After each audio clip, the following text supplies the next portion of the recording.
بسم اللہ الرحمن الرحیم۔ السلام علیکم۔ ایاس بن معاویہ رحمۃ اللہ علیہ کی ذہانت کا واقعہ۔ ابراہیم بن مرزوق بصری بیان کرتے ہیں کہ ایاس بن معاویہ رحمۃ اللہ علیہ کے قاضی بننے سے پہلے ہم ایک دن ان کے پاس بیٹھے ہوئے تھے کہ ایک شخص آیا اور سامنے کی اونچی سی دکان پر بیٹھ گیا اور راہ گیروں کو تکنے لگا۔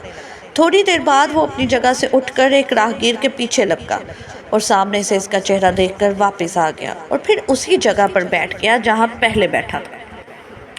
ایاس بن معاویہ رحمۃ اللہ علیہ نے اسے دیکھ کر کہا، بتاؤ یہ شخص کیا چاہتا ہے؟ لوگوں نے کہا، آپ ہی بتائیے۔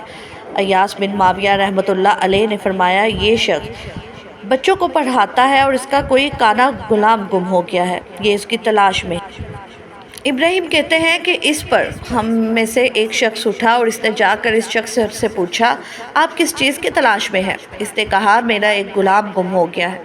ہم نے پوچھا، وہ غلام کیسا تھا؟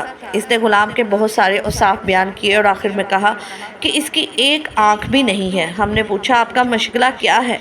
کہنے لگے، بچوں کو پڑھاتا ہوں۔ ہم نے حیران ہو کر ایاس بن معاویہ رحمۃ اللہ علیہ سے پوچھا کہ یہ سب باتیں آپ کو کیسے معلوم ہوئی؟ ایاس بن معاویہ رحمۃ اللہ علیہ نے فرمایا، میں نے اس شخص کو یہاں آتے دیکھا، یہ سامنے بیٹھنے کے لیے مناسب جگہ تلاش کر رہا تھا اور آخر میں اس نے ایک ایسی جگہ کا انتخاب کیا جو سب سے اونچی تھی۔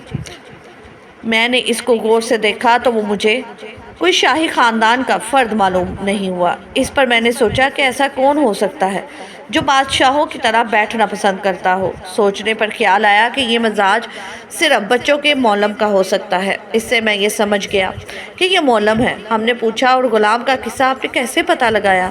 ایاس بن معاویہ رحمۃ اللہ علیہ نے جواب دیا، اسی دوران اس شخص نے ایک معمولی حیثیت کے ایسے راہگیر کا چہرہ دیکھا جس کی ایک آنکھ غائب تھی۔ اس سے میں سمجھا کہ وہ اپنے غلام کو تلاش کر رہا ہے اور غلام بھی کانا ہے۔ حیرت انگیز واقعات، صفحہ نمبر 93 تا 92۔ ناظرین، اگر آپ کو یہ ویڈیو اچھی لگی ہو تو چینل کو سبسکرائب ضرور کیجیے گا۔ شکریہ۔